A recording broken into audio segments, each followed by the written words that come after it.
Okay mga kaibigan, talaga nga naman, kahanga-hanga po ang ginagawa ni House Speaker Martin Romualdez. Mantakin po ninyo, yung ating pong mga Pilipinong atleta ay makakatanggap po ng financial help mula po kay House Speaker Martin Romualdez towards their preparation po sa Paris Olympics. Sabi po dito, to Paris-bound Pinoy athletes may pabaon mula kay House Speaker Martin Romualdez. Every one of our athletes has shown remarkable dedication, resilience, and excellence, representing the Philippines on the world stage with immense pride and honor. We are here to support you in every possible way, ensuring you have resources needed to succeed in Paris, pahayag ni House Speaker Martin Romualdez. Pero syempre mga kaibigan, ang atin pong mga atleta, yan po ay naghahanda yan, months, years of preparation para po makapaghatid ng talaga nga naman pong pride and honor para sa atin pong bansa, hindi lamang po sa kanilang mga sarili.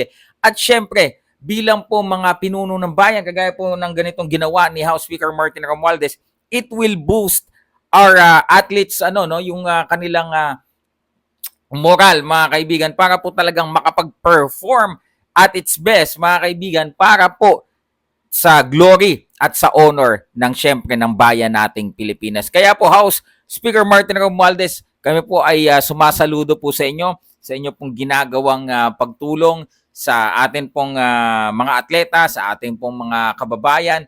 Yan po ang dapat talagang pamarisan. Sana po yung ibang mga politiko din, pinuno ng bayan, gayahin po itong ginagawa ni House Speaker Martin Romualdez. Kasi yung iba, makikita po natin wala nang ginagawa sa kanilang bayan, hindi pa natin makikitang tumulong sa mga ganitong klaseng aktibidades na talaga nga namang masasabi nating makabuluhan. Kasi ang Olympics, mga kaibigan, yung palakasan, ay talaga pong, di ba? Kakalabanin po natin mga ibang bansa, mga kaibigan, at yan po ay yung pagtulong sa ating mga atleta, makakadulot po yan ng talagang mas maigting pang pagsusumikap para po makapag-perform sa world stage ang atin pong mga manlalakaw. So, House Speaker Martin Romualdez, saludo po kami sa inyo at inyo pong sinusuportahan hindi lang po ang ating mga kababayan, kundi po pati na rin ang ating mga atleta. Silver Voice TV, magandang araw po sa inyong lahat.